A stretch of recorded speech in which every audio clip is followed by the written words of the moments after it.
Rising India news 24। नमस्कार, rising India news 24 में आप सभी का स्वागत है। आज 9 मार्च है। 8 तारीख को यूजीसी का इतना बड़ा आंदोलन हुआ था और मैं गाजियाबाद में हूं इस वक्त, और हमारे साथ हैं आनंद गिरी जी महाराज। महाराज जी भी कल यूजीसी में दिल्ली गए हुए थे। महाराज जी, अभी यूजीसी का जो मामला हुआ, सरकार के आंकड़ों के हिसाब से 3 लाख के लगभग लोगों को अरेस्ट किया गया, हाउस अरेस्ट रिटेन किया गया।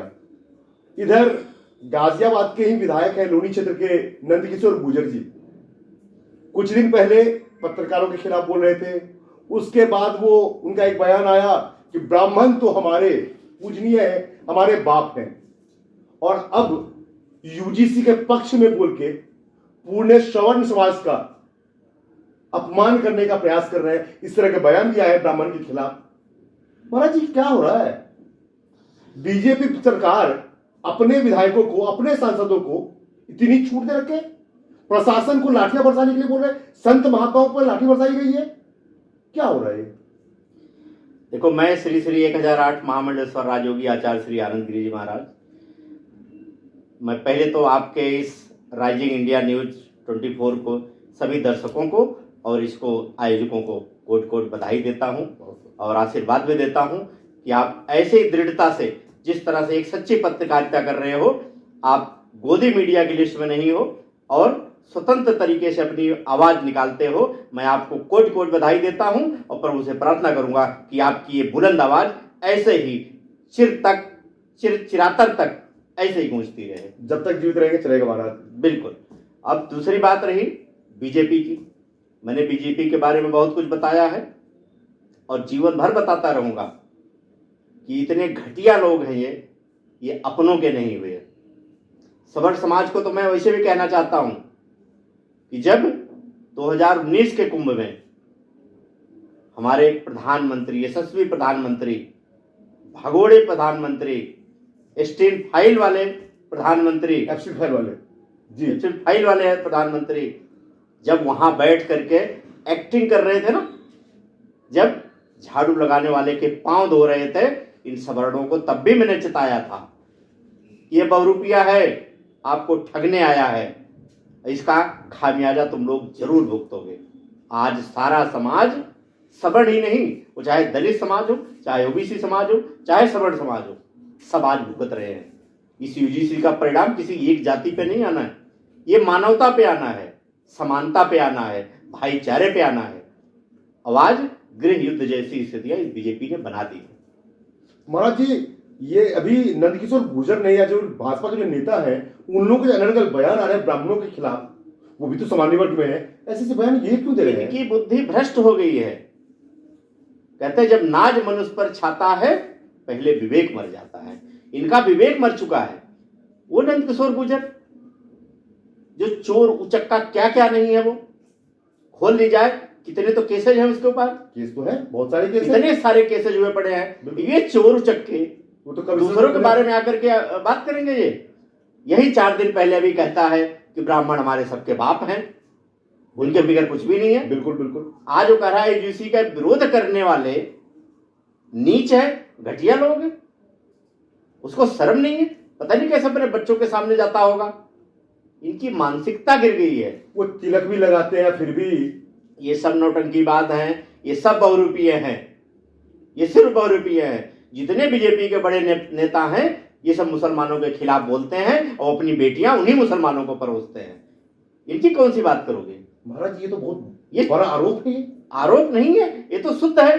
देख लो, सच्चाई है ये। कितने बड़े बड़े लोगों की बेटियां और नहीं है बीजेपी में मुसलमानों के साथ, तो बता दो। शहनवाज हुसैन की पत्नी कौन है, खुद ढूंढ लेना जी। नकवी की पत्नी कौन है, खुद ढूंढ लेना।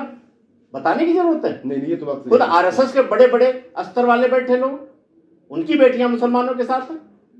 ये सिर्फ हिंदू धर्म का नाम लेकर के सिर्फ गुमराह और गुमराह राजनीति कर रहे हैं।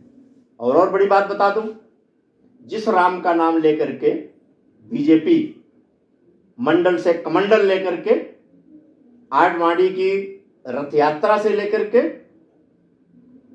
इसी उत्तर प्रदेश में 2 प्रधानमंत्री, मुख्यमंत्री आपके कल्याण जी। सिंह और राजनाथ सिंह। जी अरे वो तो भला हो कि एक सन्यासी मुख्यमंत्री बना। आपको मैं चैलेंज के साथ कह रहा हूं, एक तारीख दिखा देना जिस राम का नाम लेकर के सेंट्रल से लेकर राज्यों तक बीजेपी राज करी, राम का नाम लेकर के राज करी। अडवाणी हो, अटल बिहारी हो, राजनाथ सिंह हो, कल्याण सिंह हो, बंगारू लक्ष्मण हो, नितिन गडकरी हो, बड़े बड़े हिंदूवादी नेता, अशोक सिंघल जी भी थे। अशोक सिंघल हो, अशोक सिंघल की तो बात ही छोड़ दो क्योंकि बीजेपी से नहीं थे। बीजेपी के जितने नेता थे 2017 से पहले एक तारीख मुझे लाकर दिखा देना कि इनमें से कोई रामलला के दर्शन करने अयोध्या गया हो। एक तारीख नहीं मिलेगी आपको। अच्छा, एक तारीख नहीं मिलेगी। आप बता देना कि अटल बिहारी वाजपेयी कभी रामलला के मंदिर गया हो, आडवाणी कभी रामलला के, आपको याद भी होगा जब उप प्रधानमंत्री था लाल कृष्ण आडवाणी, पाकिस्तान गया था। हाँ। खूब मीडिया में चर्चा उठी थी। ये पाकिस्तान जा करके जिन्ना की कब्र पे चद्दर चढ़ाना याद रहता है। इन हरामखोरों को, डुप्लीकेट लोगों को, ये दोगले लोगों को, लेकिन राम मंदिर का दर्शन करना आज तक आडवाणी को याद नहीं रहा। हिंदू के नाम पे इन्होंने कुर्सी हथियाई, राज किया। इन्होंने पहले हिंदू मुस्लिम को लड़ाया, अब जातियों में सवर्ण, दलित और ओबीसी को लड़ा रहे हैं। इनका एकमात्र उद्देश्य है चंदाखोर, चंदा वसूलना। आज की डेट में जिस गाय गंगा की बात करके आए, आज अभी देख लो मीडिया में चल रही है, पकड़ी गई है। खुद गडकरी की बेटे की कंपनी बीफ एक्सपोर्ट कर रही है, झूठ बोल के कर रही है। अभी अभी पूरा मीडिया में चल रहा, आप सच कर सकते हो। वो कह रहे हैं कि भैंस का बीफ है, गाय का बीफ पाया गया। ये गाय काटने वालों से चंदा लेने वाले लोग ये बात करेंगे? ये बात करने लायक है? जनता जान चुकी है। आचार्य चाणक्य ने कहा था कि जब राजा कुछ न कर पाए, जनता को भ्रमित कर दे। जब तक जनता भ्रमित रहेगी, राजा राज करेगा। जिस दिन जनता जागरूक हो गई, उस दिन विश्वगुप्ताचार्य चाणक्य बन जाएगी और बिना शस्त्र उठाए नंदक वंश का संपूर्ण विनाश कर दे। इनका विनाश कैसे होगा? ये हो गया, ये अपने आप ही चल पड़े। जब नाज मनुष्य पर छाता है, पहले विवेक मर जाता है। इनसे वो गलतियां होनी शुरू हो गई हैं।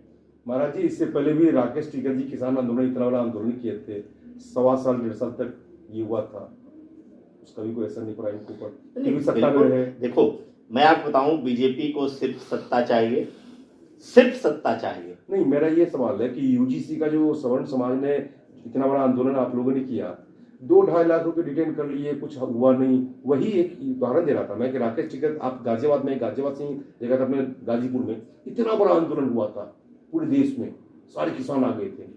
जब उसमें सरकार को कोई असर नहीं पड़ा, तो क्या यूजीसी पे इनको कोई फर्क पड़ेगा? नहीं पड़ेगा प्रभु, पड़ेगा। क्योंकि तब किसानों का मामला था। ये किसानों में भी कई संगठनों को फूट, इनका काम फूट डालना है। फूट डाला राज करो। इन्होंने भी तब भी बहुत फूट डाला था। फूट डाल करके राज करने की कहानी आई, लेकिन तब भी संघर्ष लंबा चला, 1 साल तक चला। इनको क्षमा मांगनी पड़ी और कानून वापस लेने पड़े। अच्छा, मैं कहा वो कानून समाज को दो जो समाज को चाहिए। किसी ने मांगा था ये। महाराज जी, एक सवाल और आता है, इन्होंने, इनके आने के बाद SC/ST आया, इनके आने के बाद यूजीसी आया और 370 का नाम लेके ये सब जपते रहते हैं। ठीक है, दूसरा चीज ये भी है कि आखिर भाजपा की रणनीति क्या है? कहीं ऐसा तो नहीं कि योगी जी का नाम पूरे देश में नहीं विदेश में भी घूम रहा है और योगी जी एक सवर्ण समाज का प्रधानमंत्री न बन जाए, अब प्रधानमंत्री उनके नाम गूंज रही है, तो कहीं भाजपा ऐसा तो नहीं कि इनको दरकिनार करने के लिए? देखो, किसी भी आशंका से इनकार नहीं किया जा सकता जी। ये वो पार्टी है, ये चंदा चोर पार्टी है। इसको सिर्फ और सिर्फ पैसे वसूलने हैं। ये गाय के मीट को एक्सपोर्ट करने वाली से चंदा लेती है, गौ माता का व्यापार करती है। गौ माता का व्यापार करती है। अरे खुद जो हिंदू नहीं है, अपने आप के हिंदू की बात करता है, कौन से हिंदू आपने देखा है जिसकी मां मरी हो और बाल न मुड़वाया हो, 16 संस्कारों में एक संस्कार न किया हो और तुरंत अपने आप को दिखाने चल पड़ा? वो तो साफ साफ बता रहा मैं हिंदू नहीं हूं। 16 संस्कार में से एक संस्कार भी उन्होंने नहीं किया। वो तो दिखा रहे मैं हिंदू नहीं हूं। ये गुमराह करते चले गए, भ्रमित करते चले गए। तो क्या योगी जी प्रधानमंत्री नहीं बन पाएंगे? देखो, ये तो उनकी जो भी उनका भाग्य होगा, सौभाग्य होगा, लेकिन जो जनमानस के लिए काम करेगा, सबको रोटी, सबको काम, सबको मिले बराबर सम्मान। हम किसी के विरोध में लड़ाई थोड़ी लड़ रहे हैं। आगे का क्या विचार है? विचार की देखो, एक बड़ा आंदोलन है। जब तक एक मांग UGC roll back, UGC roll back, UGC roll back, इससे नीचे कुछ भी नहीं। अभी एक आंदोलन हुआ, आंकड़े आ रहे हैं, कम से कम इन्होंने 4,70,000 लोगों को डिटेन किया, गिरफ्तार किया। मुझे भी पुलिस ने गिरफ्तार किया, कल 4 बजे छोड़ा। अगर सरकार इतनी ना डरी होती, इतनी चीजें ना लगाई जाती कि सब लोग ध्यान दो, ये सरकार संतों का सम्मान बिल्कुल नहीं करती। और जिसके बल पे सरकार चल रही है, आरएसएस के बारे में मैं बहुत अच्छी तरह बताता हूं। आरएसएस के किसी भी प्रोग्राम में, किसी मंच पे एक संत नहीं देखोगे, वो कभी संतों का सम्मान नहीं करती। अब तो मुसलमानों को जोड़ रहे हैं, ये सिर्फ हमें बांटने के लिए। भारतीय हैं, भारत में समानता लाने के लिए। आरएसएस जो हिंदुओं का नाम लेकर के डुप्लीकेट हिंदू बनने का ढोंग करती है, वो कहीं क्रिश्चियन मंच बना रही है, कभी मुस्लिम मंच बना रही है, कभी दलित मंच बना रही है। इस देश को बर्बाद करने में लगे पड़े हैं ये लोग। ये हिंदुत्व के सबसे बड़े दुश्मन हैं। अभी 18 मार्च को जयपुर में राष्ट्रीय राजपूत करड़ी सेना के अध्यक्ष महिपाल सिंह मकराना आह्वान किया है यूजीसी के विरोध में। जयपुर में 25 लाख लोग आ रहे हैं आंदोलन करने, और अब आंदोलन उग्र होगा, शांत नहीं होगा। क्योंकि शांत आंदोलन में सशस्त्र आंदोलन की बात कही उन्होंने। अब होगा, क्या करें, विवश हैं हम, कब तक मार खाते रहेंगे। हमारा इतना भी अधिकार नहीं रहा कि हमारी बात सुनी जाए। सरकार का एक प्रतिनिधि नहीं आकर हमसे बात कर रहा। अगर मैं सबसे बड़ी बात बताई, यूजीसी अगर इन्होंने कोई भी लागू किया, अगर सुप्रीम कोर्ट को गलत दिखता है तो सरकार को गलत क्यों नहीं दिख रहा? ज्यादा पढ़े लिखे लोग तो सुप्रीम कोर्ट वाले ना। अगर चीफ जस्टिस ऑफ इंडिया को गलत दिखता है तो सरकार को गलत क्यों नहीं दिखता? नंद किशोर गुर्जर जी को नहीं दिखता, भाजपा को नहीं दिखता, अमित शाह को नहीं, चाटुकारों को कैसे दिखेगा? मोदी जी को नहीं दिखता, नितिन गडकरी को नहीं, क्यों नहीं दिखता इनको? अगर सुप्रीम कोर्ट ने कह दिया कि ये गलत है, इनको तुरंत के तुरंत रोल बैक करना चाहिए। राहुल गांधी को दिखता है। राहुल देखो, राजनीतिक जो लोग हैं ये सब एक दूसरे के चट्टे बट्टे हैं। इनकी राजनीति सिर्फ वोट और वोट के लिए है। इनकी राजनीति सिर्फ सत्ता पाने के लिए है। उसके लिए किसी की छाती पर या किसी की लाश पे पांव रख के आगे बढ़ना पड़ेगा। ये लोग बढ़ेंगे, इन लोगों से कोई उम्मीद नहीं की जा सकती। और दूसरी बात है कि 17 तारीख को एक बात और बताना चाहता हूं कि 17 मार्च 2026 को एक कुंठित मानसिकता का व्यक्ति है जो नेतानूती बनता है अपने आप को, जिसका नाम है स्वामी प्रसाद मौर्य, जो अनपढ़ गवार 2 कौड़ी का आदमी है। उसने आह्वान किया है कि 17 मार्च को जंतर मंतर दिल्ली पे यूजीसी के पक्ष में आके रैली करेगा। मैं स्वामी प्रसाद मौर्य को भी चेतावनी देना चाहता हूं कि अभी तो तू 2-4 थप्पड़ ही लात खाया है, होश में आ जा। दूसरा, इस सरकार को भी चेतावनी देना चाहता हूं, अगर हमें जंतर मंतर पे परमिशन नहीं मिली, अगर हमें रामलीला मैदान में परमिशन नहीं मिली, यदि सरकार उसको परमिशन देती है, मैं बड़ी खुली चेतावनी देता हूं कि स्वामी प्रसाद मौर्य से लेकर के जितने लोग आएंगे, दौड़ा दौड़ा के मारने का काम करेंगे। बहुत बहुत दौड़ा दौड़ा के मारने का। बहुत बहुत धन्यवाद आपका। आज जैसे कि आनंद गिरी जी महाराज ने कई सारी बातें कही है, यूजीसी रोल बैक ना हो करके उसको अलग रास्ता, अलग तरह से मोड़ने का प्रयास किया गया, संत समाज का अपमान किया गया, प्रताड़ित किया गया है और इतने लोगों को डिटेन किया गया गलत गलत तरीके से। सच बात, सही बात, अपनी बात, आंदोलन करने का जो अधिकार है, मूलभूत अधिकार है देश का, देश के लोगों का, वो भी सरकार छीनने का प्रयास की है। इसके लिए सरकार से मांग है हमारी भी कि संत समाज का अपमान नहीं करना चाहिए। अगर संत समाज का अपमान हुआ तो संतों ने जैसे ये ठाना है 18 मार्च को सशस्त्र आंदोलन की बात हो रही है, ये नहीं होना चाहिए। उससे पहले इसको यूजीसी रोल बैक हुआ जाए। मैं राजेश सर के मैंने रोहित के साथ। देश और दुनिया का सबसे तेजी से उभरता हुआ news channel rising India news 24 channel को सब्सक्राइब करें, लाइक करें और वीडियो को शेयर